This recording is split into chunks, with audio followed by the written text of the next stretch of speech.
15-16 दिन हो गए कुछ खादा नहीं गया, अन्न का दाना नहीं गया पेट 'ਚ ਤੇ ਵੀਕਨੈਸ ਤਾਂ ਹੈਗੀ ਹੈ ਜੀ। ਹੁਣ ਥੋੜਾ ਆਈਸ ਤੇ ਵੀ ਇਫੈਕਟ ਹੋ ਰਿਹਾ ਹੈਗਾ ਤੇ ਬੀਪੀ ਬਹੁਤ ਘੱਟ ਰਹਿੰਦਾ ਜੀ, ਸ਼ੂਗਰ ਵੀ ਘੱਟ ਰਹਿੰਦੀ ਹੈ, ਡੇਲੀ ਚੈੱਕ ਹੁੰਦਾ ਹੈਗਾ, ਉਹਦੇ 'ਚ ਦੇਖਦਾ ਹੈਗਾ ਦੋਨੋਂ ਚੀਜ਼ਾਂ ਕਾਫੀ ਘੱਟ ਰਹਿੰਦੀਆਂ।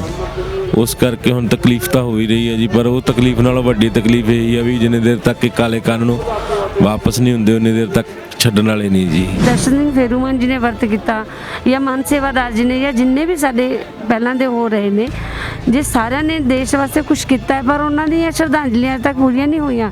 ਉਹਨਾਂ ਦੇ ਜਿਹੜੇ ਮੁੱਦੇ ਸੀ ਉਹ ਪੂਰੇ ਨਹੀਂ ਹੋਏ, ਉਹ ਐਜ਼ ਇਟ ਇਜ਼ ਨੇ। ਜਿਹੜਾ ਕਿਸਾਨਾਂ ਦੇ ਉਹਨਾਂ ਦੇ ਉੱਤੇ ਕਾਲੇ ਅਕਸ਼ਰ ਲਿਖੇ ਗਏ ਨੇ, ਕਾਲੇ ਕਾਨੂੰਨ ਲਿਖੇ ਗਏ ਨੇ, ਇਹ ਇਹਨਾਂ ਨੂੰ ਦੇਖਦੇ ਹੋਏ ਇਹਨਾਂ ਦਾ ਵਰਤ ਰੱਖਣਾ ਬਣਦਾ। ਮੈਂ ਇਹਨਾਂ ਦੇ ਨਾਲ ਆ, ਮੈਂ ਇਹਨਾਂ ਨੂੰ ਇਸ ਗੱਲ 'ਚ ਸਹਿਯੋਗ ਕਰ ਰਹੀ ਹਾਂ। ਅੰਨਦਾਤਾ ਜਿਹਨੇ ਪੈਦਾ ਕਰਕੇ ਦੇਣਾ ਜੀ ਉਹੀ ਨਾ ਰਿਹਾ ਜਿਹੜਾ ਆਪਣੇ, ਹੁਣ ਤੁਹਾਨੂੰ ਪਤਾ ਪਹਿਲਾਂ ਤਾਂ ਆਪਣੇ ਜਿਹੜੇ ਛੋਟੇ ਮੋਟੇ ਬੱਚੇ ਆ ਪਹਿਲਾਂ ਤਾਂ ਕਰਜ਼ੇ ਨੇ ਮਾਰਤੇ, ਹੁਣ ਆਹ ਬੱਚੇ ਨੇ ਜਿਹੜੇ ਜਦੋਂ ਇਹ ਕਾਲੇ ਕਾਨੂੰਨ ਲਾਗੂ ਹੋ ਜਾਣਗੇ ਤੇ ਇਹ ਵੀ ਮਰ ਜਾਣਗੇ। ਤੁਸੀਂ ਚੁਣੇ ਹੋਏ ਪ੍ਰਧਾਨ ਮੰਤਰੀ ਹੋ, ਅਡਾਨੀ ਮਾਨੀ ਦੇ ਨਹੀਂ ਹੈਗੇ ਜੀ, ਅਸੀਂ ਤੁਹਾਨੂੰ ਕੁਝ ਨਹੀਂ ਕਹਿ ਰਹੇ, ਤੁਸੀਂ ਬਸ ਇਹ ਫੈਸਲਾ ਵਾਪਸ ਲੈ ਲਓ। ਕਿ ਅੱਗੇ ਸਰਕਾਰਾਂ ਨੇ ਕਦੇ ਬਿੱਲ ਵਾਪਸ ਨਹੀਂ ਲਏ ਜੀ, ਅੱਗੇ ਵੀ ਲਏ ਨੇ। ਕੁਛ ਤੁਹਾਡੀ ਇੱਜ਼ਤ ਨਹੀਂ ਘਟਦੀ, ਤੁਹਾਡੀ ਇੱਜ਼ਤ ਵਧੂਗੀ ਉਹਦੇ ਨਾਲ, ਲੋਕ ਤੁਹਾਡੇ ਨਾਲ ਹੋਰ ਜੁੜਨਗੇ। ਤੇ ਜੇ ਕਿਤੇ ਤੁਸੀਂ ਐਂ ਅੜੇ ਰਹੇ ਤਾਂ ਲੱਗਦਾ ਵੀ ਲੋਕ ਤੁਹਾਡੇ ਨਾਲ ਟੁੱਟਣਗੇ, ਨਾਲ ਨਹੀਂ ਖੜਦੇ ਜੀ। ਇਹਨਾਂ ਮੋਦੀ ਸਾਹਿਬ ਨੂੰ ਸ਼ਰਮ ਆਉਣੀ ਚਾਹੀਦੀ ਹੈ। ਇਹ ਸਿਰਫ ਅੰਬਾਨੀਆਂ ਔਰ ਅਡਾਨੀਆਂ ਦੇ ਪਿੱਛੇ ਲੱਗ ਕੇ ਚੱਲ ਰਹੇ ਨੇ। ਇਹਨਾਂ ਨੂੰ ਇਹ ਚੀਜ਼ ਸੋਚਣੀ ਚਾਹੀਦੀ ਹੈ, ਅੰਬਾਨੀ ਔਰ ਅਡਾਨੀ ਮੇਰੇ ਪੱਖ ਦੇ ਨਹੀਂ ਹੋ ਸਕਦੇ। ਮੈਨੂੰ ਕੁਰਸੀ ਤੇ ਬਿਠਾਉਣ ਵਾਲੀ ਇਹ ਜਨਤਾ, ਇਹ ਕਿਸਾਨ ਨੇ।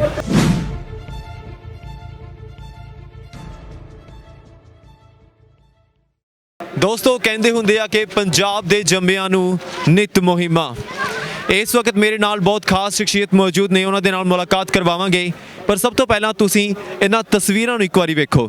ਤਸਵੀਰਾਂ ਦੇ ਵਿੱਚ ਸਭ ਤੋਂ ਪਹਿਲਾਂ ਸ਼ਹੀਦ ਦਰਸ਼ਨ ਸਿੰਘ ਫੇਰੂਮਾਨ ਜੀ ਨੇ, ਜਿਨ੍ਹਾਂ ਦੇ ਨਾਮ ਏਸ਼ੀਆ ਦੇ ਵਿੱਚ ਸਭ ਤੋਂ ਵੱਡਾ ਮਰਨ ਵਰਤ ਦਾ ਰਿਕਾਰਡ ਹੈ। 74 ਦਿਨਾਂ ਦੀ ਉਹਨਾਂ ਨੇ ਮਰਨ ਵਰਤ ਰੱਖਿਆ ਸੀ 1969 ਦੇ ਵਿੱਚ, ਔਰ ਪੰਜਾਬ ਦੇ ਮੁੱਦਿਆਂ ਨੂੰ ਲੈ ਕੇ ਮਰਨ ਵਰਤ ਰੱਖਿਆ ਸੀ ਔਰ ਸ਼ਹੀਦ ਹੋ ਗਏ ਸਨ। ਸ਼ਹੀਦ ਦਰਸ਼ਨ ਸਿੰਘ ਫੇਰੂਮਾਨ ਜੀ ਗਦਰੀ ਬਾਬਿਆਂ ਦੇ ਵਿੱਚੋਂ ਇੱਕ ਬਾਬੇ ਸਨ, ਜਿਨ੍ਹਾਂ ਦੇ ਵਿੱਚ ਸੋਹਣ ਸਿੰਘ ਭਕਨਾ ਵੀ ਸ਼ਾਮਿਲ ਸਨ, ਜਿਨ੍ਹਾਂ ਨੇ ਕਰਤਾਰ ਸਿੰਘ ਸਰਾਭਾ ਨੂੰ ਇੰਸਪਾਇਰ ਕੀਤਾ ਸੀ ਔਰ ਬਾਅਦ ਦੇ ਵਿੱਚ ਜਾ ਕੇ ਕਰਤਾਰ ਸਿੰਘ ਸਰਾਭਾ ਨੇ ਸ਼ਹਾਦਤ ਵੀ ਦਿੱਤੀ।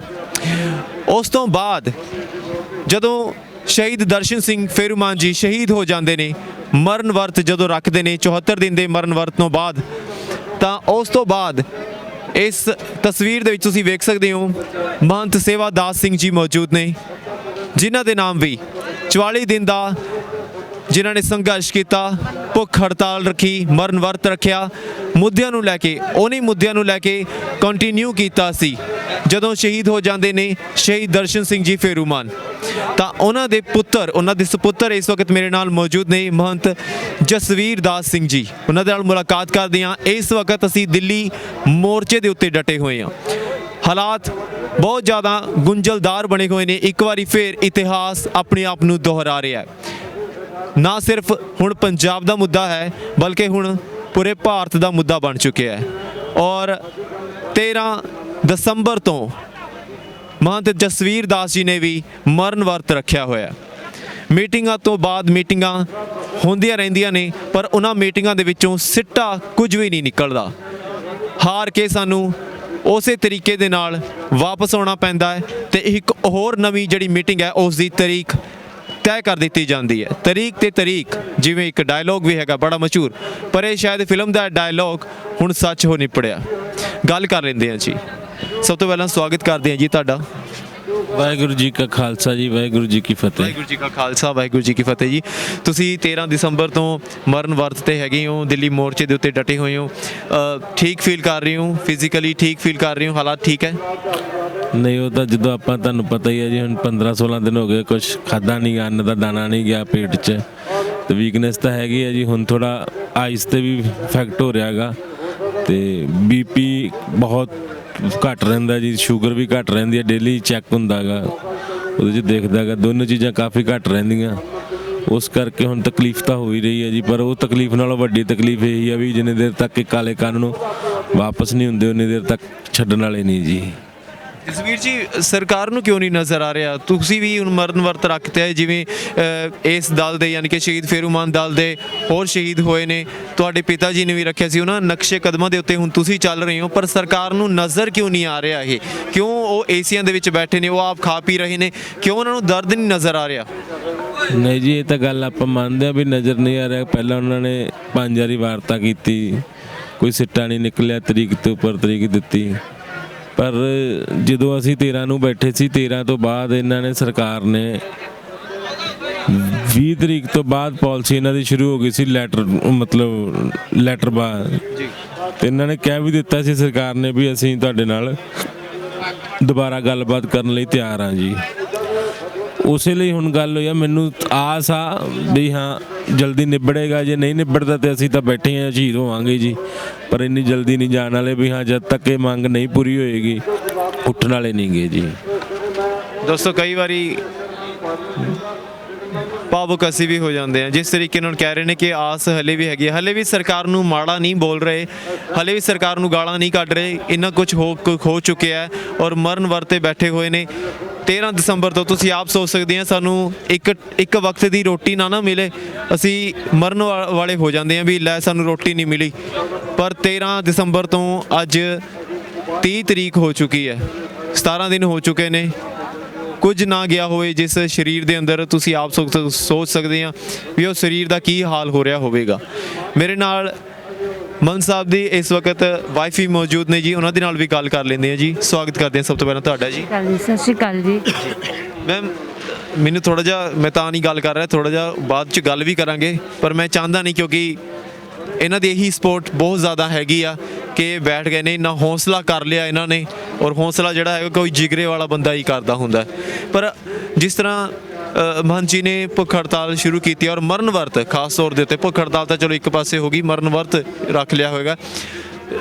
ਤੁਸੀਂ ਰੋਕਿਆ ਨਹੀਂ ਸੀਗਾ ਕਿ ਹੈਲਥ ਦੇ ਉੱਤੇ ਵੀ ਕੋਈ ਇਸ਼ੂ ਆ ਸਕਦਾ, ਇਸ ਤਰੀਕੇ ਦਾ ਕਰੜਾ ਜਿਹੜਾ ਕਦਮ ਪੁੱਟ ਰਹੇ ਹੋ? ਅਸਲ 'ਚ ਇਹ ਹੈ ਵੀ ਇਹਨਾਂ ਦੇ ਪਿਤਾ ਜੀ ਨੇ ਇਹ ਵਰਤ ਕੀਤਾ ਸੀ ਪਹਿਲਾਂ, ਜਦੋਂ ਸ਼੍ਰੋਮਣੀ ਅਕਾਲੀ ਦਲ 'ਚ ਜਨਰਲ ਸਕੱਤਰ ਹੁੰਦੇ ਸੀਗੇ। ਉਸ ਸਮੇਂ ਦੇ ਟਾਈਮ ਤੇ ਸ਼ਹੀਦ ਦਰਸ਼ਨ ਸਿੰਘ ਫੇਰੂਮਾਨ ਜੀ ਦੀ ਵਰਤ ਦੇ ਉੱਤੇ ਸ਼ਹੀਦੀ ਹੋ ਗਈ ਸੀ, ਤੇ ਉਸ ਟਾਈਮ ਦੇ ਹਿਸਾਬ ਨਾਲ ਇਹਨਾਂ ਦੇ ਫਾਦਰ ਸਾਹਿਬ ਨੇ ਉਸ ਵਰਤ ਨੂੰ ਕੰਟੀਨਿਊ ਕੀਤਾ ਉਹਨਾਂ ਹੀ ਮੁੱਦਿਆਂ ਦੇ ਉੱਤੇ, ਤੇ ਉਹਨਾਂ ਦਾ ਵੀ ਸਰੀਰ ਖਰਾਬ ਹੋਇਆ। ਸਰਕਾਰਾਂ ਨੇ ਝੂਠੇ ਲਾਰੇ ਲਾ ਕੇ ਵਰਤ ਖੁਲਵਾਇਆ, ਪਰ ਇਸੇ ਪਰੰਪਰਾ ਨੂੰ ਕੰਟੀਨਿਊ ਕਰਦੇ ਹੋਏ ਇਹਨਾਂ ਨੇ ਸੋਚਿਆ ਵੀ ਦੇਸ਼ ਵਾਸਤੇ ਉਹਨਾਂ ਨੇ ਇੰਨੀਆਂ ਸ਼ਹੀਦੀਆਂ ਕੀਤੀਆਂ ਨੇ, ਤੇ ਇਹਨਾਂ ਦਾ ਵੀ ਫਰਜ਼ ਦੇਸ਼ ਦੇ ਪ੍ਰਤੀ ਉਨਾ ਹੀ ਬਣਦਾ ਹੈ, ਤਾਂ ਜੋ ਉਹਨਾਂ ਨੂੰ ਸੱਚੀ ਸ਼ਰਧਾਂਜਲੀ ਮਿਲ ਸਕੇ। ਹੁਣ ਦੇਖੋ, ਜੇ ਦਰਸ਼ਨ ਸਿੰਘ ਫੇਰੂਮਾਨ ਜੀ ਨੇ ਵਰਤ ਕੀਤਾ ਜਾਂ ਮਨ ਸੇਵਾਦਾਰ ਜੀ ਨੇ ਜਾਂ ਜਿੰਨੇ ਵੀ ਸਾਡੇ ਪਹਿਲਾਂ ਦੇ ਹੋ ਰਹੇ ਨੇ, ਜੇ ਸਾਰਿਆਂ ਨੇ ਦੇਸ਼ ਵਾਸਤੇ ਕੁਝ ਕੀਤਾ ਹੈ, ਪਰ ਉਹਨਾਂ ਦੀਆਂ ਸ਼ਰਧਾਂਜਲੀਆਂ ਤੱਕ ਪੂਰੀਆਂ ਨਹੀਂ ਹੋਈਆਂ, ਉਹਨਾਂ ਦੇ ਜਿਹੜੇ ਮੁੱਦੇ ਸੀ ਉਹ ਪੂਰੇ ਨਹੀਂ ਹੋਏ, ਉਹ ਐਜ਼ ਇਟ ਇਜ਼ ਨੇ। ਤੇ ਅੱਜ ਆ ਇੱਕ ਨਵਾਂ ਜਿਹੜਾ ਕਿਸਾਨਾਂ ਦੇ ਉਹਨਾਂ ਦੇ ਉੱਤੇ ਕਾਲੇ ਅਕਸ਼ਰ ਲਿਖੇ ਗਏ ਨੇ, ਕਾਲੇ ਕਾਨੂੰਨ ਲਿਖੇ ਗਏ ਨੇ, ਇਹ ਇਹਨਾਂ ਨੂੰ ਦੇਖਦੇ ਹੋਏ ਇਹਨਾਂ ਦਾ ਵਰਤ ਰੱਖਣਾ ਬਣਦਾ। ਮੈਂ ਇਹਨਾਂ ਦੇ ਨਾਲ ਆ, ਮੈਂ ਇਹਨਾਂ ਨੂੰ ਇਸ ਗੱਲ 'ਚ ਸਹਿਯੋਗ ਕਰ ਰਹੀ ਹਾਂ, ਤੇ ਮੈਂ ਚਾਹੁੰਦੀ ਹਾਂ ਵੀ ਇਹ ਰਹਿਣ ਔਰ ਇਸ ਚੀਜ਼ ਦੀ ਲੜਾਈ ਲੜਨ। ਮੈਂ ਇਹਨਾਂ ਦਾ ਹੌਸਲਾ ਤੇ ਇਹਨਾਂ ਦੀ ਤਾਕਤ ਬਣ ਕੇ ਇਹਨਾਂ ਦੇ ਨਾਲ ਬੈਠੀ ਹੋਈ ਹਾਂ ਜੀ। ਮੈਂ ਅਰਜ਼ ਕਰੂੰਗਾ ਜੀ, ਇੱਕ ਜਿਹੜੀ ਤਸਵੀਰ ਹੈਗੀ ਹੈ ਤੁਸੀਂ ਜ਼ਰੂਰ ਦਿਖਾ ਦਿਓ। ਤਸਵੀਰ ਦੋਸਤੋ ਤੁਹਾਨੂੰ ਵਿਖਾ ਰਹੇ ਹਾਂ ਅਸੀਂ, ਉਹ ਤਸਵੀਰ ਤੁਸੀਂ ਜਸਵੀਰ ਦਾਸ ਜੀ ਦੀ ਹਾਲਤ ਜਿਹੜੀ ਹੈਗੀ ਹੈ ਤੁਸੀਂ ਵੇਖ ਸਕਦੇ ਆ, ਬਹੁਤ ਕਮਜ਼ੋਰ ਹੋ ਜਾਂਦਾ ਸਰੀਰ, ਇੱਕ ਦਿਨ ਵੀ ਰੋਟੀ ਨਾ ਮਿਲੇ ਤਾਂ। ਬਿਲਕੁਲ ਜੀ, ਮੈਂ ਕੈਮਰਾਮੈਨ ਨੂੰ ਕਹੂੰਗਾ ਕਿ ਇੱਕ ਵਾਰੀ ਤੁਹਾਨੂੰ ਵਿਖਾ ਦੇਣ, ਜਿਸ ਦੇ ਵਿੱਚ ਸੋਹਣ ਸਿੰਘ ਭਕਨਾ ਵੀ ਸ਼ਾਮਿਲ ਨੇ ਔਰ ਸ਼ਹੀਦ ਦਰਸ਼ਨ ਸਿੰਘ ਜੀ ਫੇਰੂਮਾਨ ਜੀ ਵੀ ਸ਼ਾਮਿਲ ਨੇ। ਔਰ ਇਹ ਤਸਵੀਰ ਬਹੁਤ ਲੋਕਾਂ ਨੇ ਵੇਖੀ ਹੋਣੀ, ਮੇਰੇ ਖਿਆਲ ਨਾਲ ਜਿਹੜੇ ਪੰਜਾਬੀਅਤ ਨੂੰ ਪਿਆਰ ਕਰਦੇ ਨੇ ਤਕਰੀਬਨ ਸਾਰਿਆਂ ਨੇ ਇਹ ਵੇਖੀ ਹੋਈ ਹੈ ਤਸਵੀਰ, ਔਰ ਬੜਾ ਸਜਦਾ ਕਰਦੇ ਆ ਇੱਕ ਤਰੀਕੇ ਨਾਲ, ਜਿੱਦਾਂ ਅਸੀਂ ਦੇਵਤਿਆਂ ਨੂੰ ਸਜਦਾ ਕਰਦੇ ਹੁੰਦੇ ਆ। ਕਈਆਂ ਦੀ ਤਾਂ ਅੱਖਾਂ 'ਚ ਪਾਣੀ ਵੀ ਆ ਜਾਂਦਾ ਇਹ ਤਸਵੀਰ ਵੇਖ ਕੇ। ਲੈਫਟ ਸਾਈਡ ਤੋਂ ਸੈਕਿੰਡ ਨੇ ਦਰਸ਼ਨ ਸਿੰਘ ਫੇਰੂਮਾਨ ਜੀ ਫੋਟੋ ਦੇ ਵਿੱਚ। ਹਾਂਜੀ, ਇੱਧਰੋਂ ਜਦੋਂ ਦੇਖਾਂਗੇ ਤਾਂ ਲੈਫਟ, ਉਧਰੋਂ ਘੁਮਾਵਾਂਗੇ ਤਾਂ ਰਾਈਟ ਹੋਊਗਾ। ਜੀ ਜੀ ਜੀ। ਤੇ ਮੈਂ ਦਰਖਾਸਤ ਕਰੂੰਗਾ ਜੀ ਥੋੜਾ ਜਿਹਾ ਗੱਲਬਾਤ ਜੇ ਕਰ ਲੈਣ। ਹਾਲਾਂਕਿ ਮੈਨੂੰ ਪਤਾ ਹੈਗਾ ਬਹੁਤ ਤਕਲੀਫ ਹੋ ਰਹੀ ਹੈ ਔਰ ਮੈਂ ਨਹੀਂ ਚਾਹੁੰਦਾ, ਪਰ ਮੈਂ ਇਸ ਵਾਸਤੇ ਤੁਹਾਨੂੰ ਕਹਿ ਰਿਹਾ ਕਿਉਂਕਿ ਸਰਕਾਰ ਨੂੰ ਕਿਸੇ ਤਰੀਕੇ ਨਾਲ ਅਸੀਂ ਜਗਾਈਏ ਕਿ ਸਰਕਾਰ ਦੀ ਅੱਖਾਂ ਦਾ ਖੁੱਲਣ। ਸਰਕਾਰ ਜਿਹੜੀ ਸੋਚੀ ਬੈਠੀ ਹੈ ਕਿ ਇੱਥੇ ਕੋਈ ਤਕਲੀਫ ਨਹੀਂ ਹੈ, ਇੱਥੇ ਬਹੁਤ ਸਾਰੇ ਪਕਵਾਨ ਮਿਲ ਰਹੇ ਨੇ, ਇੱਥੇ ਬਹੁਤ ਸਾਰੀ ਫੈਸਿਲਿਟੀਜ਼ ਮਿਲ ਰਹੀਆਂ ਨੇ, ਪਰ ਇੱਥੇ ਇਹੋ ਜਿਹੇ ਸ਼ਖਸ ਵੀ, ਇਹੋ ਜਿਹੀ ਸ਼ਖਸੀਅਤਾਂ ਵੀ ਬੈਠੀਆਂ ਨੇ ਜਿਹੜਾ ਸਭ ਕੁਝ ਆਪਣਾ ਤਿਆਗ ਕੇ ਬੈਠੀਆਂ ਨੇ ਕਿ ਕਿਸੇ ਨਾ ਕਿਸੇ ਤਰੀਕੇ ਦੇ ਨਾਲ ਸਰਕਾਰ ਦੇ ਕੰਨਾਂ ਦੇ ਵਿੱਚ ਆਵਾਜ਼ ਪਹੁੰਚੇ, ਸਰਕਾਰ ਦੀਆਂ ਅੱਖਾਂ ਖੁੱਲਣ। ਭਾਈ ਜੀ ਅੱਜ ਦੀ ਮੀਟਿੰਗ ਵੀ ਰੱਖੀ ਗਈ ਹੈ, ਕੋਈ ਉਮੀਦ ਜਿੱਦਾਂ ਤੁਸੀਂ ਪਹਿਲਾਂ ਕਿਹਾ ਵੀ ਆਸ ਹੈਗੀ ਆ, ਪਰ ਮੈਂ ਬਹੁਤ ਸਾਰੇ ਕਿਸਾਨ ਆਗੂਆਂ ਦੇ ਨਾਲ ਗੱਲ ਕੀਤੀ ਆ, ਉਹ ਕਹਿੰਦੇ ਵੀ ਬਹੁਤ ਹੀ ਜ਼ਿਆਦਾ ਉਮੀਦ ਨਹੀਂ ਹੈਗੀ ਕਿ ਜਿਸ ਤਰੀਕੇ ਦੇ ਨਾਲ ਸਰਕਾਰ ਦੇ ਹੀ ਆਗੂ ਬਿਆਨ ਦਿੰਦੇ ਨੇ ਪਬਲਿਕ ਡੋਮੇਨ ਦੇ ਵਿੱਚ ਆ ਕੇ, ਉਹ ਤਾਂ ਇੱਥੋਂ ਤੱਕ ਵੀ ਕਹਿ ਰਹੇ ਨੇ ਕਿ ਜਿਹੜੇ ਦੂਜੀ ਪਾਰਟੀ ਨੇ ਜਿੱਥੇ ਕਿਸਾਨ ਨੇ ਉਹਨਾਂ ਦੇ ਪੇਟ ਦੇ ਵਿੱਚ ਕਹਿੰਦੇ ਮਰੋੜ ਉੱਠਣੇ ਲਾਜ਼ਮੀ ਨੇ, ਕਿਉਂਕਿ ਕੇਂਦਰ ਸਰਕਾਰ ਦੀ, ਮੋਦੀ ਸਰਕਾਰ ਦੀ ਉਹਨਾਂ ਦੀ ਚੜ੍ਹਾਈ ਨਹੀਂ ਉਹਨਾਂ ਤੋਂ ਵੇਖੀ ਜਾਂਦੀ। ਸੋ ਇਸ ਤਰੀਕੇ ਦੇ ਗੱਲਬਾਤ ਕਹਿ ਦੇਣੀ, ਇਸ ਤਰੀਕੇ ਦੇ ਬਿਆਨ ਦੇ ਨੇ ਪਬਲਿਕ ਡੋਮੇਨ ਦੇ ਵਿੱਚ। ਇੱਥੇ ਤੁਹਾਡੇ ਵਰਗੀ ਸ਼ਖਸੀਅਤਾਂ ਮਰਨ ਵਰਤ ਤੇ ਰੱਖੀ ਬੈਠੀਆਂ ਨੇ ਤੇ ਉਹ ਇਹੋ ਜਿਹੀਆਂ ਘਟੀਆ ਗੱਲਾਂ ਕਰਦੇ ਨੇ ਕਿ ਕੀ ਲੱਗ ਰਿਹਾ ਤੁਹਾਨੂੰ, ਕੀ ਤੁਹਾਡੇ ਮਨ ਤੇ ਬੀਤਦੀ ਹੈ ਸੁਣ ਕੇ ਇਹ ਚੀਜ਼ਾਂ? ਨਹੀਂ ਜੀ, ਅੱਜ ਦਾ ਜੋ ਸਮਾਂ ਹੈ ਇਸ ਸਮੇਂ ਨਾਲ ਉਹ ਵੀ ਆਪਣੀ ਰਾਜਨੀਤੀ ਕਰ ਰਹੇ ਆ ਜੀ, ਤੇ ਜੋ ਪਬਲਿਕ ਕਹਿ ਰਹੀ ਆ, ਜੋ ਇਸ ਤਰ੍ਹਾਂ ਦੇ ਬੰਦੇ ਕੁਛ ਚੰਦ ਹੈਗੇ ਨੇ ਉਹ ਵੀ ਉਹਨਾਂ ਦੇ ਪਾਲੇ ਹੋਏ ਨੇ, ਉਹ ਵਿੱਚੋਂ ਕਹਿ ਰਹੇ ਨੇ। ਪਰ ਅਸਲ ਦੇ ਵਿੱਚ ਤਾਂ ਗੱਲ ਇਹ ਹੈ ਜੀ ਵੀ ਮੋਦੀ ਸਰਕਾਰ ਨੇ ਜੋ ਇਹ ਕਾਲੇ ਕਾਨੂੰਨਾਂ ਦਾ ਸਟੈਂਡ ਲਿਆ, ਇਹਨਾਂ ਨੂੰ ਸੋਚਣਾ ਚਾਹੀਦਾ ਸੀ ਵੀ ਇਹਦੇ ਨਾਲ ਇਕੱਲਾ ਕਿਸਾਨ ਨਹੀਂ ਖਤਮ ਹੋਏਗਾ, ਇਹਦੇ ਨਾਲ ਪੂਰਾ ਹਿੰਦੁਸਤਾਨ ਖਤਮ ਹੋਏਗਾ। ਵੀ ਜੇ ਅੰਨਦਾਤਾ ਜਿਹਨੇ ਪੈਦਾ ਕਰਕੇ ਦੇਣਾ ਜੇ ਉਹੀ ਨਾ ਰਿਹਾ, ਜਿਹੜਾ ਆਪਣੇ ਹੁਣ ਤੁਹਾਨੂੰ ਪਤਾ ਪਹਿਲਾਂ ਤਾਂ ਆਪਣੇ ਜਿਹੜੇ ਛੋਟੇ ਮੋਟੇ ਬੱਚੇ ਆ ਪਹਿਲਾਂ ਤਾਂ ਕਰਜ਼ੇ ਨੇ ਮਾਰਤੇ, ਹੁਣ ਆਹ ਬੱਚੇ ਨੇ ਜਿਹੜੇ ਜਦੋਂ ਇਹ ਕਾਲੇ ਕਾਨੂੰਨ ਲਾਗੂ ਹੋ ਜਾਣਗੇ ਤੇ ਇਹ ਵੀ ਮਰ ਜਾਣਗੇ। ਜੇ ਹੀ ਨਾ ਰਿਹਾ ਤੇ ਪੈਦਾ ਕਿੱਥੋਂ ਕਰਾਂਗੇ? ਜੇ ਪੈਦਾ ਹੀ ਨਾ ਹੋਊਗਾ ਤਾਂ ਕਿਸਾਨ ਨਹੀਂ ਖਾਂਦਾ ਹਿੰਦੁਸਤਾਨ ਪੂਰਾ ਦੇਸ਼ ਖਾਂਦਾਗਾ, ਤੇ ਦੇਸ਼ ਨਹੀਂ ਖਾ ਸਕੇਗਾ। ਦੇਸ਼ ਨਹੀਂ ਖਾ ਸਕੇਗਾ ਤਾਂ ਦੇਸ਼ 'ਚ ਭੁੱਖਮਾਰੀ ਪਏਗੀ, ਭੁੱਖਮਾਰੀ ਹੋਏਗੀ ਤਾਂ ਬੰਦਾ ਬੰਦੇ ਨੂੰ ਖਾਏਗਾ। ਉਸੇ ਲਈ ਅਸੀਂ ਤਾਂ ਅੱਜ ਤੋਂ ਹੀ ਇਹ ਦਿਖਾਤਾ ਜੀ ਵੀ ਜੋ ਤੁਸੀਂ ਇਹ ਫੈਸਲਾ ਲਿਆ ਇਹਦਾ ਸਿੱਟਾ ਕੀ ਆ ਜੀ, ਵੀ ਇਹਦਾ ਸਿੱਟਾ ਇਨ ਫਿਊਚਰ ਇਹੀ ਨਿਕਲਣਾ ਵੀ ਲੋਕ ਇੱਥੇ ਭੁੱਖੇ ਮਰਨਗੇ ਤੁਹਾਡੇ ਇਸ ਫੈਸਲੇ ਨਾਲ। ਹਜੇ ਵੀ ਵਾਪਸ ਲੈ ਲਓ, ਕੁਛ ਨਹੀਂ ਵਿਗੜਿਆ। ਸਵੇਰ ਦਾ ਭੁੱਲਿਆ ਸ਼ਾਮ ਨੂੰ ਘਰੇ ਆ ਜੇ, ਉਹਨੂੰ ਭੁੱਲਿਆ ਨਹੀਂ ਕਹਿੰਦੇਗੇ। ਆਪਣੇ ਤੁਸੀਂ ਚੁਣੇ ਹੋਏ ਪ੍ਰਧਾਨ ਮੰਤਰੀ ਹੋ, ਅਡਾਨੀ ਮਾਨੀ ਦੇ ਨਹੀਂ ਹੈਗੇ ਜੀ। ਅਸੀਂ ਤੁਹਾਨੂੰ ਕੁਛ ਨਹੀਂ ਕਹਿ ਰਹੇ, ਤੁਸੀਂ ਬਸ ਇਹ ਫੈਸਲਾ ਵਾਪਸ ਲੈ ਲਓ। ਕਿ ਅੱਗੇ ਸਰਕਾਰਾਂ ਨੇ ਕਦੇ ਬਿੱਲ ਵਾਪਸ ਨਹੀਂ ਲਏ ਜੀ? ਅੱਗੇ ਵੀ ਲਏ ਨੇ। ਕੁਛ ਤੁਹਾਡੀ ਇੱਜ਼ਤ ਨਹੀਂ ਘਟਦੀ, ਤੁਹਾਡੀ ਇੱਜ਼ਤ ਵਧੂਗੀ ਉਹਦੇ ਨਾਲ, ਲੋਕ ਤੁਹਾਡੇ ਨਾਲ ਹੋਰ ਜੁੜਨਗੇ। ਤੇ ਜੇ ਕਿਤੇ ਤੁਸੀਂ ਆਈ ਅੜੇ ਰਹੇ ਤਾਂ ਲੱਗਦਾ ਵੀ ਲੋਕ ਤੁਹਾਡੇ ਨਾਲ ਟੁੱਟਣਗੇ, ਨਾਲ ਨਹੀਂ ਖੜਦੇ ਜੀ। ਮੇਰਾ ਆਖਰੀ ਸਵਾਲ ਹੈ ਤੁਹਾਡੇ ਤੋਂ, ਫਿਰ ਮੈਂ ਭੈਣ ਜੀ ਦੇ ਨਾਲ ਹੀ ਗੱਲ ਕਰਾਂਗਾ ਜੀ। ਕੀ ਲੱਗਦਾ ਹੈ ਜਿਸ ਤਰੀਕੇ ਦਾ ਤੁਸੀਂ ਕੰਮ ਕਰ ਰਹੇ ਹੋ, ਸਟੈਂਡ ਲੈ ਰਹੇ ਹੋ, ਇਹ ਤਾਂ ਸਟੈਂਡ ਜੇ ਇਸ ਤਰੀਕੇ ਦਾ ਕਿਤੇ ਵਿਰੋਧੀ ਧਿਰਾਂ ਨੇ ਲਿਆ ਹੁੰਦਾ ਤਾਂ ਇਹ ਨੌਬਤ ਆਂਦੀ ਤੁਹਾਨੂੰ ਇੱਥੇ ਬੈਠਣ ਦੀ? ਮੈਨੂੰ ਨਹੀਂ ਲੱਗਦਾ ਜੀ। ਵਿਰੋਧੀ ਧਿਰ ਤਾਂ ਡਰਾਮੇਬਾਜ਼ੀ ਜ਼ਿਆਦਾ ਕਰਦੀਆਂ ਤੇ ਕੰਮ ਘੱਟ ਕਰਦੀਆਂ, ਕਿਉਂਕਿ ਰਾਜਨੀਤਿਕ ਜਿਹੜਾ ਹੋਏ, ਹੁਣ ਤੁਸੀਂ ਇੱਥੇ ਕੋਈ ਵਾਈਫਾਈ ਦੀ ਸਹੂਲਤ ਕਰਾ ਰਿਹਾ, ਕੋਈ ਕੁਛ ਕਰਾ ਰਿਹਾ, ਉਹ ਡਰਾਮੇਬਾਜ਼ੀ ਆ। ਜੇ ਤੁਸੀਂ ਅਸਲ 'ਚ ਕਿਸਾਨਾਂ ਦੇ ਨਾਲ ਖੜੇ ਹੋ, ਜੋ ਫਰਜ਼ ਜਿਨ੍ਹਾਂ ਨੇ ਤੁਹਾਨੂੰ ਜਿਤਾ ਕੇ ਐਮਐਲਏ ਬਣਾਇਆ, ਐਮਪੀ ਬਣਾਇਆ, ਤੁਸੀਂ ਇੱਕ ਦਿਨ ਦਾ ਵਰਤ ਧਰ ਰਹੇ ਹੋ। ਤੁਸੀਂ ਵਰਤ ਕਿਉਂ ਧਰ ਰਹੇ ਹੋ? ਅਸਲ 'ਚ ਤੁਹਾਨੂੰ ਮਰਨ ਵਰਤ ਤੇ ਬਹਿਣਾ ਚਾਹੀਦਾ। ਸਾਡੇ ਵਰਗੇ ਕਿਉਂ ਬਹਿਣ? ਸਾਡੇ ਵਰਗਿਆਂ ਨੂੰ ਤਾਂ ਹੀ ਬੈਠਣਾ ਪਿਆ ਜੇ ਤੁਸੀਂ ਇੱਥੇ ਡਰਾਮੇਬਾਜ਼ੀ ਕਰਕੇ ਅਸਲ 'ਚ ਜੋ ਸਹੀ ਮੁੱਦੇ ਆ ਉਹਨਾਂ ਦੇ ਉੱਤੇ ਤੁਸੀਂ ਲੜਾਈ ਨਹੀਂ ਲੜ ਸਕੇ, ਲੋਕਾਂ ਦੇ ਅਸਲ ਮੁੱਦਿਆਂ ਦੀ ਸੁਰੱਖਿਆ ਨਹੀਂ ਕਰ ਸਕੇ ਤੁਸੀਂ ਜੀ। ਜਸਵੀਰ ਜੀ, ਜਿਸ ਤਰੀਕੇ ਨਾਲ ਰਾਜ ਸਭਾ ਦੇ ਵਿੱਚ, ਲੋਕ ਸਭਾ ਦੇ ਵਿੱਚ ਜਦੋਂ ਬਿੱਲ ਆ ਹੀ ਰਹੀ ਸੀ, ਹਲੇ ਪਾਸ ਨਹੀਂ ਹੋਈ ਸੀ, ਜਦੋਂ ਵਿਚਾਰ ਚੱਲ ਰਹੀ ਸੀਗੀ, ਜੇਕਰ ਉਦੋਂ ਹੀ ਕੋਈ ਇਸ ਤਰੀਕੇ ਨਾਲ ਬਹਿ ਜਾਂਦਾ, ਕੋਈ ਪੋਲੀਟੀਸ਼ੀਅਨ ਹੀ ਬਹਿ ਜਾਂਦਾ, ਤਾਂ ਲੱਗਦਾ ਵੀ ਇਹ ਨੌਬਤ ਹੀ ਨਾ ਆਉਂਦੀ ਵੀ ਕੋਈ ਵੀ ਮਰਨ ਵਰਤੇ ਕੋਈ ਐਲਾਨ ਹੀ ਕਰ ਦਿੰਦਾ। ਪਹਿਲੀ ਗੱਲ ਤਾਂ ਜੀ ਰਾਜ ਸਭਾ 'ਚ ਗਿਆ ਹੀ ਨਹੀਂ, ਇਹ ਆਰਡੀਨੈਂਸ ਬਣਾ ਕੇ ਪਾਇਆ 2 ਬਿੱਲ, ਤਾਂ ਤੁਹਾਨੂੰ ਪਤਾ ਹੀ ਆ, ਉਹ ਤਾਂ ਰਾਜ ਸਭਾ 'ਚ, ਲੋਕ ਸਭਾ 'ਚ ਪਾਸ ਹੀ ਨਹੀਂ ਹੋਏ। ਜਿਹੜੇ 3 ਬਿੱਲ ਦੂਜੇ ਕਰਾਏ ਇਹਨਾਂ ਨੇ ਪਾਸ, ਉਦੋਂ ਜੇ ਕੋਈ ਕਰਦਾ, ਜੇ ਸ਼ੇਰ ਦਾ ਜੰਮਿਆ, ਜਿਵੇਂ ਸਾਡੇ ਦਰਸ਼ਨ ਸਿੰਘ ਸੀ ਸ਼ੇਰ ਦੇ ਜੰਮੇ, ਸ਼ੇਰ ਮਾਂ ਦੇ ਜੰਮੇ ਸੀ, ਮਾਨਸੇ ਵਿਦਾਸ ਸਿੰਘ ਜੀ ਸੀਗੇ, ਜੇ ਉਵੇਂ ਕੋਈ ਸ਼ੇਰ ਦਾ ਜੰਮਿਆ ਮਾਂ ਦਾ ਕਰਦਾ ਤੇ ਮੈਂ ਸਮਝਦਾ ਵੀ ਇਹ ਚੀਜ਼ ਆਹ ਦਿਨ ਆਉਣਾ ਹੀ ਨਹੀਂ ਸੀਗਾ ਜੀ। ਤੁਹਾਨੂੰ ਮੈਂ ਪਹਿਲਾਂ ਵੀ ਦੱਸ ਕੇ ਹਟਿਆ ਵੀ ਰਾਜਨੀਤਿਕ ਲੋਕ ਲੋਕਾਂ ਦੀ ਲੜਾਈ ਨਹੀਂ ਲੜ ਰਹੇ, ਉਹ ਆਪਣੀ ਜੇਬਾਂ ਦੀ ਲੜਾਈ ਲੜ ਰਹੇ ਨੇ, ਉਹ ਆਪਦੀ ਪਾਵਰ ਦੀ ਲੜਾਈ ਲੜ ਰਹੇ ਨੇ। ਉਹ ਇਹ ਸੋਚ ਰਹੇ ਨੇ ਵੀ ਅਸੀਂ ਇਸ ਦੇ ਵਿੱਚ ਕਿਵੇਂ ਰਹੀਏ। ਅਸਲ 'ਚ ਜੋ ਸੱਚ ਮੁੱਦਿਆਂ ਦੇ, ਲੋਕਾਂ ਦੇ ਮੁੱਦੇ ਆ, ਉਹਨਾਂ ਨੂੰ ਭੁੱਲ ਚੁੱਕੇ ਨੇ ਲੋਕਾਂ ਦੇ ਵਿੱਚ। ਹੁਣ ਮੈਂ ਸਮਝਦਾ ਵੀ ਜਿਹੜਾ ਇਹ ਅੰਦੋਲਨ ਆਇਆ, ਇਹ ਚੇਂਜ ਲਿਆਏਗਾ, ਇਹ ਇਸ ਤਰ੍ਹਾਂ ਦੀ ਚੇਂਜ ਲਿਆਏਗਾ। ਚਾਹੇ ਸ਼ਹੀਦੀਆਂ ਸਾਡੇ 60 ਹੋ ਚੁੱਕੀਆਂ, ਹੋਰ ਵੀ ਹੋ ਸਕਦੀਆਂ, ਅਸੀਂ ਵੀ ਸ਼ਹੀਦ ਹੋ ਸਕਦੇ ਹਾਂ। ਚੇਂਜ ਇਸ ਤਰ੍ਹਾਂ ਦੀ ਲਿਆਏਗਾ ਵੀ ਰਾਜਨੀਤਿਕ ਲੋਕਾਂ ਨੂੰ ਨਾ ਅੱਗੇ ਤੋਂ ਕਿਸਾਨਾਂ ਦੀ ਮੰਨ ਕੇ ਚੱਲਣੀ ਪਿਆ ਕਰੇਗੀ। ਜੇ ਕਿਸਾਨਾਂ ਦੀ ਨਹੀਂ ਮੰਨਦੇ ਤੇ ਰਾਜਨੀਤੀ ਲੋਕ ਨੂੰ ਕੋਈ ਵੋਟ ਨਹੀਂ ਪਾਏਗਾ। ਅਸੀਂ ਚਾਹੁੰਦੇ ਹਾਂ ਕਿ ਇਸ ਤਰੀਕੇ ਦੀ ਕੋਈ ਨੌਬਤ ਨਾ ਆਏ, ਕਿਉਂਕਿ ਤੁਹਾਡੇ ਵਰਗੀ ਸ਼ਖਸੀਅਤਾਂ ਸਾਡੀ ਕੌਮ ਦੇ ਹੀਰੇ ਹੁੰਦੇ ਨੇ। ਤੇ ਤੁਹਾਡੇ ਨਾਲ ਹੀ ਬੜਾ ਹੌਸਲਾ ਮਿਲਦਾ, ਤੁਹਾਡੇ ਦਰਸ਼ਨ ਹੀ ਕਰਕੇ ਇਹੋ ਜੀ ਸਟੈਂਡ ਜਿੱਦਾਂ ਤੁਸੀਂ ਲਿੱਤਾ ਹੈਗਾ।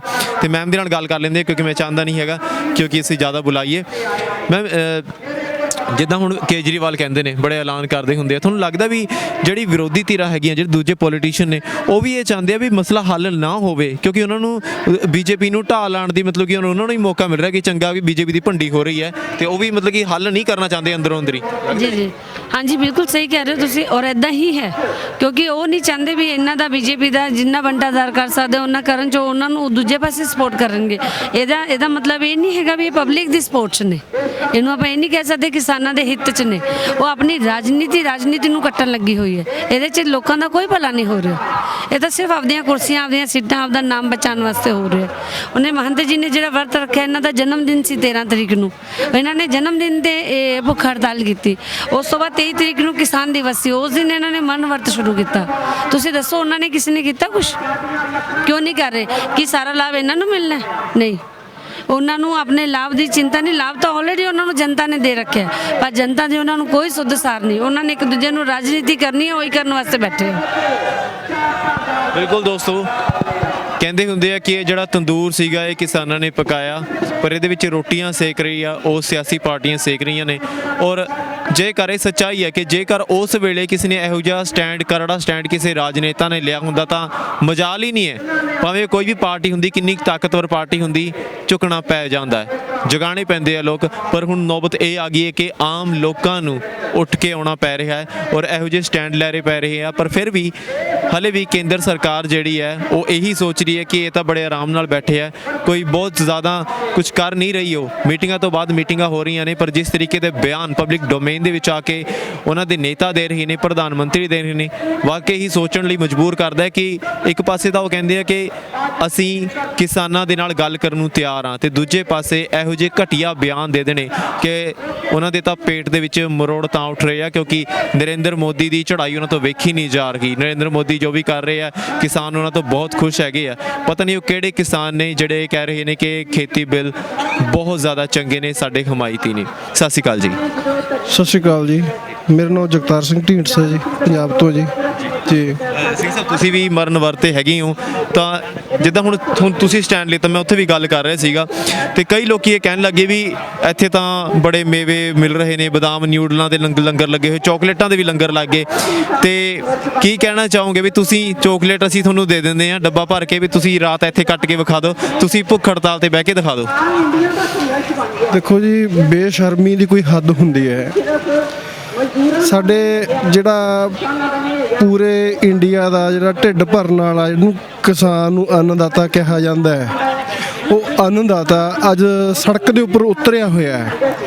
ਅੱਜ ਇਹ ਧਰਤੀ ਹੈ ਜਿਹੜੀ, ਜਿਹਨੂੰ ਸਿੰਘੂ ਬਾਰਡਰ ਕਿਹਾ ਜਾਂਦਾ ਹੈ, ਇਹ ਜੀ ਸਿੰਘ ਬਾਰਡਰ ਬਣ ਚੁੱਕੀ ਹੈ। ਇਹ ਸਾਡੇ ਵਿਰਸੇ ਦੇ ਵਿੱਚ ਪੁੰਨਦਾਨ ਬਹੁਤ ਜ਼ਿਆਦਾ ਹੈ ਜੀ। ਮੈਂ ਕਹਾਂ ਵੀ ਗਿਣਤੀ 'ਚ ਨਹੀਂ ਹੈਗਾ। ਤੁਸੀਂ ਦੇਖਿਆ ਹੋਊਗਾ ਇੱਥੇ, ਮੈਂ ਕਹਿੰਦਾ ਜੀ ਬੇਸ਼ੁਮਾਰ ਲੰਗਰ ਚੱਲ ਰਹੇ ਨੇ। ਤੁਸੀਂ ਜਿਹੜੀ ਮਰਜ਼ੀ ਚੀਜ਼ ਦਾ ਨਾਂ ਲਓ, ਇੱਥੇ ਹਰ ਇੱਕ ਚੀਜ਼ ਮਿਲਦੀ ਹੈ, ਕੱਪੜਾ ਮਿਲਦਾ, ਹਰ ਇੱਕ ਚੀਜ਼ ਮਿਲਦੀ ਹੈ। ਔਰ ਇਹਨਾਂ ਨੂੰ ਸ਼ਰਮ ਆਉਣੀ ਚਾਹੀਦੀ ਹੈ। ਇੰਨਾ ਸ਼ਾਂਤਮਈ ਢੰਗ ਨਾਲ ਇਹ ਅੰਦੋਲਨ ਚੱਲ ਰਿਹਾ ਹੈ ਤੇ ਤੁਸੀਂ ਦੇਖਿਆ ਹੋਊ ਇੱਥੇ ਬੈਰੀਕੇਡਿੰਗ ਕਰਕੇ ਇੰਨੀ ਫੋਰਸ ਲਾਤੀ ਹੈ ਇਹਨਾਂ ਨੇ। ਤੁਸੀਂ ਇੱਕ ਚੀਜ਼ ਦੱਸੋ, ਸਾਡੇ ਨਾਲ ਇਹ ਮਤਰੇਈ ਮਾਂ ਵਾਲਾ ਵਿਤਕਰਾ ਕਿਉਂ ਕਰ ਰਹੇ ਨੇ? ਇਹ ਜੋ ਤਾਂ ਕਰ ਰਹੇ ਨਾ, ਉਹ ਕਹਿੰਦੇ ਵੀ ਤੁਸੀਂ ਆਤੰਕ ਫੈਲਾ ਰਹੇ ਹੋ ਉਰੇ। ਬਾਜੀ ਦੱਸੋ, ਇੱਕ ਮੈਨੂੰ ਗੱਲ ਦੱਸੋ, 2.5 ਮਹੀਨਿਆਂ ਦਾ ਤੋਂ ਲਗਾਤਾਰ ਇਹ ਪ੍ਰੋਟੈਸਟ ਪੰਜਾਬ ਦੇ ਅੰਦਰ ਚੱਲ ਰਿਹਾ ਸੀਗਾ। ਉਸ ਦੌਰਾਨ ਅੱਜ ਤੱਕ ਕੋਈ ਅਣਸੁਖਾਵੀ ਘਟਨਾ ਨਹੀਂ ਵਾਪਰੀ ਹੈਗੀ, ਕੋਈ ਘਟਨਾ ਨਹੀਂ ਵਾਪਰੀ ਹੈਗੀ। ਘਟਨਾ ਤਾਂ ਬਲਕਿ ਜਦ ਵਾਪਰੀਆਂ ਨੇ, ਜਦ ਪੰਜਾਬ ਤੋਂ ਦਿੱਲੀ ਨੂੰ ਕਿਸਾਨ ਆ ਰਿਹਾ ਸੀਗਾ ਸ਼ਾਂਤਮਈ ਢੰਗ ਦੇ ਨਾਲ। ਜੇ ਸਾਡਾ ਇਹ ਰਸਤਾ ਹਰਿਆਣੇ ਵਿੱਚ ਦੀ ਨਾ ਆਉਂਦਾ ਹੁੰਦਾ, ਅਸੀਂ ਕਿਸੇ ਪਾਸੇ ਦੀ ਹੋਰ ਦੀ ਆ ਜਾਣਾ ਸੀਗਾ। ਤੁਸੀਂ ਦੇਖਿਆ ਹੋਊਗਾ ਠੰਡ ਦੇ ਵਿੱਚ ਵਾਟਰ ਕੈਨਨ ਚਲਾਤੇ ਬਜ਼ੁਰਗਾਂ ਦੇ ਉੱਪਰ, ਹੋਰ ਤਾਂ ਹੋਰ ਅਥਰੂ ਗੈਸ ਦੇ ਗੋਲੇ ਤੱਕ ਸਿੱਟਤੇ ਨੇ ਤੇ ਕਿਸਾਨਾਂ ਦੇ ਪਰਚੇ ਵੀ ਦਰਜ ਕਰਤੇ ਨੇ। ਹੁਣ ਇੱਥੇ ਆ ਕੇ ਸਾਨੂੰ ਬਿਠਾ ਲਿਆ, ਇਸ ਬਾਰਡਰ ਦੇ ਉੱਪਰ ਬਿਠਾ ਲਿਆ। ਸਾਡਾ ਕੋਈ ਰਾਈਟ ਨਹੀਂ ਹੈਗਾ ਇੱਥੇ ਬੈਠਣ ਦਾ। ਸਾਡਾ ਰਾਈਟ ਹੈ ਆਵਾਜ਼ ਉਠਾਉਣ ਦਾ, ਦਿੱਲੀ ਜਾ ਕੇ ਆਵਾਜ਼ ਉਠਾਉਣ ਦਾ। ਜੇ ਸਾਡੇ ਪ੍ਰਧਾਨ ਮੰਤਰੀ ਸਾਡੀ ਗੱਲ ਨਹੀਂ ਸੁਣ ਸਕਦੇ, ਉਹ ਅਸਤੀਫਾ ਦੇ ਦੇਣ। ਉਹ ਅਸੀਂ ਜਿਹੜੇ ਨਵੇਂ ਪ੍ਰਧਾਨ ਮੰਤਰੀ ਬਣਨਗੇ, ਅਸੀਂ ਗੱਲ ਉਹਨਾਂ ਦੇ ਅੱਗੇ ਰੱਖ ਦਿੰਦੇ ਆ। ਹੁਣ ਇਹ ਕਹਿੰਦੇ ਨੇ ਇਹ ਕਾਨੂੰਨ ਨੇ, ਜਿਹੜੇ ਕਾਲੇ ਕਾਨੂੰਨ ਨੇ, ਇਹ ਕਿਸਾਨਾਂ ਦੇ ਹਿੱਤ ਦੇ ਵਿੱਚ ਨੇ। ਮੈਨੂੰ ਤੁਸੀਂ ਇੱਕ ਗੱਲ ਦੱਸੋ, ਮੈਂ ਤੁਹਾਡੇ ਤੋਂ ਪੁੱਛਣੀ ਚਾਹੁੰਦਾ ਇਹ ਗੱਲ, ਵੀ Punjab and Haryana high court ਦੇ ਜਿਹੜੇ ਵਕੀਲ ਨੇ ਉਹਨਾਂ ਨੇ ਸਮਰਥਨ ਇਸ ਅੰਦੋਲਨ ਨੂੰ ਦਿੱਤਾ ਹੈ। ਸੁਪਰੀਮ ਕੋਰਟ ਦੇ ਵਕੀਲਾਂ ਨੇ ਸਮਰਥਨ ਇਸ ਅੰਦੋਲਨ ਨੂੰ ਦਿੱਤਾ ਹੈ। ਤੁਸੀਂ ਇੱਕ ਸਾਡੇ ਵਕੀਲ ਸਾਹਿਬ ਸੁਸਾਈਡ ਕਰ ਚੁੱਕੇ ਨੇ, ਇੱਕ ਸਾਡੇ ਸੰਤ ਮਹਾਂਪੁਰਖ ਸੁਸਾਈਡ ਕਰ ਚੁੱਕੇ ਨੇ ਕਿ ਇਹ ਸਾਰੇ ਇਹ ਅਨਪੜ੍ਹ ਨੇ, ਇਹਨਾਂ ਨੂੰ ਲਾਅ ਬਾਰੇ ਕਾਨੂੰਨ ਬਾਰੇ ਕੋਈ ਪਤਾ ਨਹੀਂ ਹੈਗਾ। ਹੁਣ ਮੈਨੂੰ ਇੱਕ ਗੱਲ ਹੋਰ ਦੱਸੋ ਤੁਸੀਂ, ਉਹ ਤਾਂ ਇਹ ਕਹਿੰਦੇ ਨੇ ਤੁਸੀਂ ਵਰਗਲਾਏ ਗਏ ਆ। ਬਾਈ ਜੀ ਸੁਪਰੀਮ ਕੋਰਟ ਦੇ ਵਕੀਲ ਵੀ ਬਗਲਾਏ ਗਏ ਨੇ, ਉਹ ਵੀ ਇਹਨਾਂ ਦੇ ਚੱਕਰਾਂ ਦੇ ਵਿੱਚ ਸਾਡੀਆਂ ਚੱਕਰਾਂ 'ਚ ਆਏ ਹੋਏ ਨੇ। ਹੁਣ ਇਹ ਕਹਿ ਰਹੇ ਨੇ ਇਹ ਵੀ ਉਹ ਤਾਂ ਇਹ ਕਹਿੰਦੇ ਨੇ ਵੀ ਅਸੀਂ ਜਿਹੜੇ ਕੁਰਸੀਆਂ ਤੇ ਬੈਠੇ ਉਹ ਸਮਝਦਾਰ ਹੈ ਸਾਰੇ, ਬਾਕੀ ਜਿੰਨੇ ਵੀ ਇੱਥੇ ਆਏ ਉਹ ਵਰਗਲਾਏ ਗਏ ਆ। ਬਾਈ ਜੀ ਦੇਖੋ ਹੁਣ ਇਹੋ ਜਿਹੇ ਕਾਨੂੰਨ ਥੋਪੇ ਜਾਣਗੇ। ਇਹ ਇਕੱਲਾ ਪੰਜਾਬ ਨਹੀਂ ਹੈਗਾ ਜੀ, ਪੰਜਾਬ ਦੇ ਨਾਲ ਹਰਿਆਣਾ ਵੀ ਹੈ। ਹੁਣ ਤਾਂ ਆਲ ਓਵਰ ਪੂਰੇ ਇੰਡੀਆ ਦੇ ਵਿੱਚੋਂ ਸਾਰਾ ਕਿਸਾਨ ਅੱਜ ਰੋਡ ਦੇ ਉੱਪਰ ਆਇਆ ਹੋਇਆ ਹੈ। ਤੁਸੀਂ ਇੱਥੇ ਬੈਠੇ ਹੋ, ਤੁਸੀਂ ਸਾਰੇ ਬਾਰਡਰਾਂ ਤੇ ਜਾ ਕੇ ਦੇਖੋ, ਸਾਰੇ ਪੂਰੀ ਲੱਖਾਂ ਦੀ ਤਾਦਾਦ ਦੇ ਵਿੱਚ ਕਿਸਾਨ ਇੱਥੇ ਪਹੁੰਚ ਚੁੱਕਿਆ ਹੈ। ਕੀ ਉਹ ਸਾਰੇ ਬਰਗਲਾਤੇ? ਕੀ ਉਹ ਸਾਰੇ ਭਰਮਤ ਕੀਤੇ ਹੋਏ ਨੇ? ਇਹ ਤਾਂ ਮੋਦੀ ਸਾਹਿਬ ਨੂੰ ਦੱਸਣਾ ਚਾਹੀਦਾ ਹੈ ਵੀ ਮੋਦੀ ਸਾਹਿਬ ਵੀ ਤੁਸੀਂ ਆ ਜਾਓ, ਤੁਸੀਂ ਪ੍ਰਧਾਨ ਮੰਤਰੀ, ਸਾਡੇ ਵਿੱਚ ਬੈਠ ਕੇ ਗੱਲ ਕਰ ਲਓ, ਤੁਸੀਂ ਆਪਣੇ ਤਰੀਕੇ ਨਾਲ ਸਮਝਾ ਦਿਓ। ਭਾਈ ਇਹ ਨਹੀਂ ਲੱਗਦਾ ਵੀ ਉਹ ਕਹਿੰਦੇ ਇਹ ਕਾਂਗਰਸ ਨੇ ਵਰਗਲਾਇਆ, ਫਿਰ ਤਾਂ ਕਾਂਗਰਸ ਦੀ ਪਾਵਰ ਜ਼ਿਆਦਾ ਹੋਗੀ, ਫਿਰ ਤਾਂ ਜ਼ਿਆਦਾ ਜਿਹੜੀ ਤਾਦਾਦ ਹੈ ਜਨਤਾ ਦੀ ਉਹ ਤਾਂ ਕਾਂਗਰਸ ਨਾਲ ਹੈ, ਫਿਰ ਬੀਜੇਪੀ ਦੇ ਨਾਲ ਤਾਂ ਹੈ ਹੀ ਨਹੀਂ। ਬਾਈ ਜੀ ਮੈਂ ਤੁਹਾਨੂੰ ਇੱਕ ਗੱਲ ਦਾ ਜਵਾਬ ਦੇ ਦੇਣਾ, ਤੁਸੀਂ ਹਿਸਾਬ ਲਾ ਲਿਓ ਆਪਣੇ ਆਪ ਹੀ। ਮੈਂ ਸਪੋਰਟਸਮੈਨ ਹਾਂ ਜੀ, ਮੈਂ ਓਲੰਪਿਕ ਦੀ ਤਿਆਰੀ ਕਰ ਰਿਹਾ ਸੀਗਾ, ਮੈਂ ਕਦੇ ਇੱਕ ਮਿੰਟ ਭੁੱਖਾ ਨਹੀਂ ਰਿਹਾ ਹੈਗਾ। ਮੈਂ ਜੋ ਸਾਡੇ ਪੰਜਾਬ ਲਈ ਜਾਂ ਸਾਡੇ ਦੇਸ਼ ਲਈ ਕੋਈ ਪਾਰਟੀ ਚੰਗਾ ਕੰਮ ਕਰਦੀ ਆ, ਆਪਾਂ ਉਹਦੇ ਹੱਕ ਦੇ ਵਿੱਚ ਆਵਾਜ਼ ਚੱਕ ਦਿੰਦੇ ਆ। ਅੱਜ ਇੱਥੇ ਜਿਹੜਾ ਕਿਸਾਨ ਆਇਆ ਹੋਇਆ ਉਹ ਕਿਸੇ ਦੇ ਮਗਰ ਲੱਗ ਕੇ ਨਹੀਂ ਆਇਆ ਹੋਇਆ, ਮੈਂ ਕਿਸੇ ਦੇ ਮਗਰ ਲੱਗ ਕੇ ਨਹੀਂ ਆਇਆ ਹੋਇਆ ਹੈਗਾ। ਸਾਡਾ ਇਹ ਇਕੱਲੇ ਕਿਸਾਨ ਦਾ ਮੁੱਦਾ ਹੈ। ਇਹ ਜਿਹੜਾ ਪੂਰੇ ਇੰਡੀਆ ਦੇ ਵਿੱਚੋਂ ਕਿਸਾਨ ਇੱਥੇ ਪਹੁੰਚਦਾ ਨਾ ਜੀ, ਉਹਦਾ ਇੰਡੀਵਿਜੂਅਲੀ ਮੁੱਦਾ ਬਣਿਆ ਹੋਇਆ ਹੈ। ਇਕੱਲੇ ਕਿਸਾਨ ਫਲਾਈਟਾਂ ਫੜ ਕੇ ਇੱਥੇ ਆ ਚੁੱਕੇ ਨੇ, ਉਹ ਆਪਣੀ ਫੈਮਲੀਆਂ ਦੇ ਨਾਲ ਇੱਥੇ ਆ ਚੁੱਕੇ ਨੇ। ਹੁਣ ਮੈਨੂੰ ਐਂ ਦੱਸੋ ਕੌਣ ਕਿਹਦੇ ਮਗਰ ਲੱਗ ਕੇ ਆ ਸਕਦਾ ਇੱਥੇ? ਅਸੀਂ 13 ਤਰੀਕ ਨੂੰ ਸਰਕਾਰ ਨੂੰ ਅਲਟੀਮੇਟਮ ਦਿੱਤਾ ਸੀਗਾ, 13 ਨਵੰਬਰ ਨੂੰ, ਵੀ ਇਹ ਕਾਲੇ ਕਾਨੂੰਨ ਜਿਹੜੇ ਥੋਪੇ ਗਏ ਨੇ ਜ਼ਬਰਦਸਤੀ ਕਿਸਾਨਾਂ ਦੇ ਉੱਪਰ ਵੀ ਵਾਪਸ ਲੈਤੇ ਜਾਣ, ਨਹੀਂ ਅਸੀਂ ਭੁੱਖ ਹੜਤਾਲ ਤੇ ਬੈਠਾਂਗੇ। ਅਸੀਂ 10 ਦਿਨ ਦੇ ਵਿੱਚ ਅਸੀਂ ਸਿਰਫ ਪਾਣੀ ਨਾਲ ਗੁਜ਼ਾਰਾ ਕੀਤਾ ਸੀਗਾ, ਉਸ ਤੋਂ ਬਾਅਦ ਅਸੀਂ ਨੇ ਪਾਣੀ ਵੀ ਬੰਦ ਕਰਤਾ। ਮੈਨੂੰ ਇੱਕ ਗੱਲ ਦੱਸੋ, ਇੰਨੇ ਬਲੀਦਾਨ ਹੋ ਗਏ, 60 ਤੋਂ ਉੱਪਰ ਸਾਡੇ ਕਿਸਾਨਾਂ ਨੇ ਇੱਥੇ ਠੰਡ ਦੇ ਵਿੱਚ ਦਮ ਤੋੜਿਆ, ਉਹਨਾਂ ਦਾ ਜ਼ਿੰਮੇਵਾਰ ਕੌਣ ਹੈ? ਉਹਨਾਂ ਦੇ ਪਰਿਵਾਰਾਂ ਦਾ ਤਾਂ ਕਦੇ ਵੀ ਘਾਟਾ ਪੂਰਾ ਹੋਣ ਵਾਲਾ ਘਾਟਾ ਨਹੀਂ ਹੈਗਾ। ਇਹਨੂੰ ਮੋਦੀ ਸਾਹਿਬ ਨੂੰ ਸ਼ਰਮ ਆਉਣੀ ਚਾਹੀਦੀ ਹੈ। ਇਹ ਸਿਰਫ ਅੰਬਾਨੀਆਂ ਔਰ ਅਡਾਨੀਆਂ ਦੇ ਪਿੱਛੇ ਲੱਗ ਕੇ ਚੱਲ ਰਹੇ ਨੇ। ਇਹਨਾਂ ਨੂੰ ਇਹ ਚੀਜ਼ ਸੋਚਣੀ ਚਾਹੀਦੀ ਹੈ, ਅੰਬਾਨੀ ਔਰ ਅਡਾਨੀ ਮੇਰੇ ਪੱਖ ਦੇ ਨਹੀਂ ਹੋ ਸਕਦੇ। ਮੈਨੂੰ ਕੁਰਸੀ ਤੇ ਬਿਠਾਉਣ ਵਾਲੀ ਇਹ ਜਨਤਾ, ਇਹ ਕਿਸਾਨ ਨੇ, ਉਹਨਾਂ ਨੂੰ ਕਿਸਾਨਾਂ ਦਾ ਹਮਦਰਦ ਬਣ ਕੇ ਕਿਸਾਨਾਂ ਦੀ ਗੱਲ ਸੁਣਨੀ ਚਾਹੀਦੀ ਹੈ। ਅਸੀਂ ਤਾਂ ਚਾਹੁੰਦੇ ਸੀ ਕਿਤੇ ਨਾ ਕਿਤੇ ਵੀ ਇੱਥੇ ਮਹਾਰਾਜਾ ਰਣਜੀਤ ਸਿੰਘ ਵਰਗਾ ਕੋਈ ਸਾਨੂੰ ਰਾਜਾ ਮਿਲੇ, ਜਿਹੜੇ ਰਾਤ ਨੂੰ ਜਾ ਕੇ ਘਰੋਂ ਘਰੀ ਹਾਲ ਚਾਲ ਪੁੱਛ ਲੈਂਦੇ ਨੇ। ਪਰ ਇਹ ਤਾਂ ਸਾਰੀ ਰਾਜਨੀਤੀ ਰੋਟੀਆਂ ਸੇਕਣ ਲੱਗੇ ਹੋਏ ਨੇ, ਇਹਨਾਂ ਨੂੰ ਸਮਝ ਲੈਣਾ ਚਾਹੀਦਾ ਹੈ। ਹਾਂਜੀ ਠੀਕ ਹੈ ਜੀ। ਇਹ ਸਰ ਦਾ ਆਈਡੈਂਟੀ ਕਾਰਡ ਹੈਗਾ। 65 years old I am also a son of a farmer, so I had been in the ex-serviceman now. So I have delivered a message to Honorable Prime Minister Mr. Narendra Modi as well as Mr. Narendra Tomra that they have done this conspiracy against the farmers. You can see conspiracy means ये एक सोची समझी षड्यंत्र सी, इससे they have assigned to us these death warrants and we are not going to accept it at any cost. किसान मारू bill लेंगे ये, तो at any cost यानी we are not going to accept this.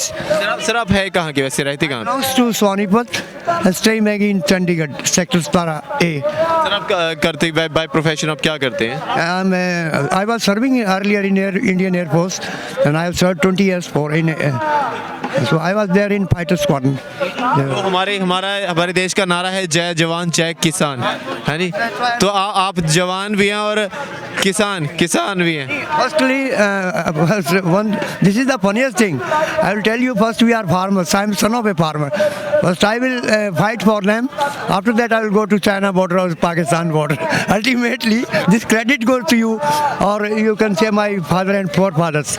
मेरे दादे तो पिता तो यहाँ इतने बैठे तो मैं क्या करना वहाँ जाके. Ultimately, if they are government, if is recalling us them back, so then we will give them a chance to go that side for the country. But he is telling himself that chai wala, but now he has taken panga with dudh wala, so it's over to him. He is the chowkidar of the big bureaucrats like Ambani Adani's. So there's no doubt in that. वो कहते हैं sir ਇਹ ਕਹਿ ਰਹੇ ਵੀ ਚੌਂਕੀਦਾਰ ਜਿਹੜਾ ਹੈਗਾ ਉਹ ਅੰਬਾਨੀ ਤੇ ਅਡਾਨੀ ਦੇ ਚੌਂਕੀਦਾਰ ਬਣ ਗਏ ਅਸਲੀ ਦੇ ਵਿੱਚ। ये देखो ये देशन दयाल इनकी स्थिति है।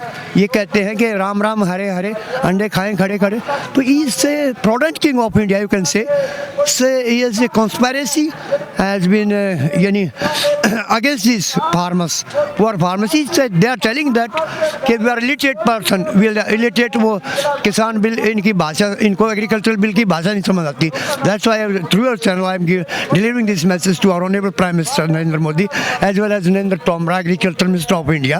So they should come among these farmers and we will let them know you are reading everything but you are not understanding, but I will give a message to them. So please come this side and you ask to apologize. They must feel shame on their parts. 82 and 92 years old people are sitting and shivering in the severe cold and sleeping in the AC's room. He must feel shame on his part, being the PM, being the king of this India. So sir मुझे एक मेरे जहन में आ रहा था सवाल, हमारी जो देश की आर्मी है वो बॉर्डर्स पे खड़ी होती है, हमारे देश की जो सरकार है उसका पूरा जोर लगा हुआ है कि हमारे देश की जो ज़मीन है उसके ऊपर कोई दूसरा मुल्क कब्जा न कर ले। हमारे देश की जो ज़मीन है वो हमारी ज़मीन है, लेकिन क्या हमारे देश का जो नागरिक है सरकार उसको भी अपने देश का समझती है? नहीं, ज़मीन तो अपनी है, ज़मीन तो है, क्या क्या उस ज़मीन पे बसने वाला, उस ज़मीन पे रहने वाला नागरिक की भी उतनी चिंता करती है सरकार? No, not at all. In this conspiracy, I have told you earlier that has been made, these bills have been made in the favor of this Ambani Adanis, not in favor of this poor public, poor citizen of India. Being the citizen of India, I must tell through your channel, your message to our listening public, देखिए ये government जड़ी अंधी तो बहरी हैगी, everything they know better but they don't want to do any favorable things for the citizens। ਗਰੀਬ ਆਦਮੀ ਦੀ, ਆਮ ਇਨਸਾਨ ਦੀ ਜਾਨਾਂ ਦੀ ਕੋਈ ਕੀਮਤ ਨਹੀਂ ਹੁੰਦੀ। ਉਹਨਾਂ ਨੂੰ ਕੀਮਤ ਹੁੰਦੀ ਹੈ ਤਾਂ ਵੱਡੇ ਵੱਡੇ ਕਾਰਪੋਰੇਟ ਘਰਾਣਿਆਂ ਦੀ ਕੀਮਤ ਹੁੰਦੀ ਹੈ, ਉਹਨਾਂ ਦੀ ਜਾਨਾਂ ਨੂੰ ਕੀਮਤੀ ਸਮਝਦੀ ਹੈ। ਇਸ ਵਕਤ ਸ਼ਹੀਦ ਦਰਸ਼ਨ ਸਿੰਘ ਫੇਰੂਮਾਨ ਜੀ ਉਹਨਾਂ ਦੇ ਨਕਸ਼ੇ ਕਦਮਾਂ ਦੇ ਉੱਤੇ ਚੱਲਦੇ ਹੋਏ महंत जसवीर दास जी ने भी मरण वर्त रखा होया और वेखना हुण ये होगा कि यह मरण वर्त आखिर सरकार कदों खोलती है, क्योंकि जिस तरीके का रवैया सरकार ने अपनाया होया बहुत दुख हुंदा है कि ਇਹੋ ਜਿਹੀ ਸ਼ਖਸੀਅਤਾਂ ਨੂੰ ਇਹ ਸਟੈਂਡ ਲੈਣਾ ਪੈ ਰਿਹਾ, ਜਦ ਕਿ ਇਹ ਸਟੈਂਡ ਕੁਰਸੀਆਂ ਤੇ ਬੈਠਣ ਵਾਲੇ ਜਾਂ ਵਿਰੋਧੀ ਧਿਰ ਦੇ ਨੇਤਾ ਜਿਹੜੇ ਰੋਜ਼ ਪ੍ਰੈਸ ਕਾਨਫਰੰਸਾਂ ਕਰਦੇ ਨੇ ਬੈਠ ਕੇ ਕੁਰਸੀਆਂ ਦੇ ਉੱਤੇ, ਉਹਨਾਂ ਨੂੰ ਲੈਣਾ ਚਾਹੀਦਾ ਸੀ। ਜੇ ਉਹਨਾਂ ਨੇ ਆਪਣੀ ਭੂਮਿਕਾ ਸਹੀ ਤਰੀਕੇ ਨਾਲ ਨਿਭਾਈ ਹੁੰਦੀ ਤਾਂ ਇਹੋ ਜਿਹੇ ਸ਼ਖਸੀਅਤਾਂ ਨੂੰ ਇਹੋ ਜਿਹੇ ਹਾਲਾਤ ਦੇ ਵਿੱਚ, ਠੰਡ ਦੇ ਵਿੱਚ ਇਹੋ ਜਿਹੇ ਸਟੈਂਡ ਨਾ ਲੈਣੇ ਪੈਂਦੇ। ਮੈਨੂੰ ਯਾਦ ਆ ਰਿਹਾ ਸੀਗਾ ਗਾਲਿਬ ਦਾ ਇੱਕ ਸ਼ੇਰ ਦੋਸਤੋ ਕਿ यूं ही गर रोता रहा गालिब तो ये अहले जहां देखना इन बस्तियों को तुम के वीरा हो गई, सब कहाँ कुछ लाला ओ गुल में नुमाया हो गई, खाक में क्या सूरतें होंगी जो पिन्हा हो गई। कैमरामैन कुलविंदर सिंह दे नाल मनदीप सिंह, निरपक्ष पोस्ट खबर दी निरपक्ष आवाज़। धन्यवाद। पंजाब ਅਤੇ ਪੰਜਾਬੀਅਤ ਨਾਲ ਜੁੜਿਆ ਹਰ ਮੁੱਦਾ, ਹਰ ਖਬਰ ਨਿਰਪੱਖ ਤਰੀਕੇ ਨਾਲ ਤੁਹਾਡੇ ਤੱਕ ਪਹੁੰਚਣ ਦੀ ਕੋਸ਼ਿਸ਼ ਵਿੱਚ ਤੁਸੀਂ ਵੀ ਦੇਵੋ ਸਾਡਾ ਸਾਥ। ਤਾਂ ਹੁਣੇ ਲਾਈਕ ਕਰੋ ਸਾਡਾ ਫੇਸਬੁੱਕ ਪੇਜ, ਸਬਸਕ੍ਰਾਈਬ ਕਰੋ YouTube ਤੇ ਅਤੇ ਫੋਲੋ ਕਰੋ ਇੰਸਟਾ ਅਤੇ ਟਵਿੱਟਰ ਤੇ ਨਿਰਪੱਖ ਪੋਸਟ ਖਬਰ ਦੀ ਨਿਰਪੱਖ ਆਵਾਜ਼। ਵਿਜ਼ਿਟ ਕਰੋ www.nirpakhpost.com।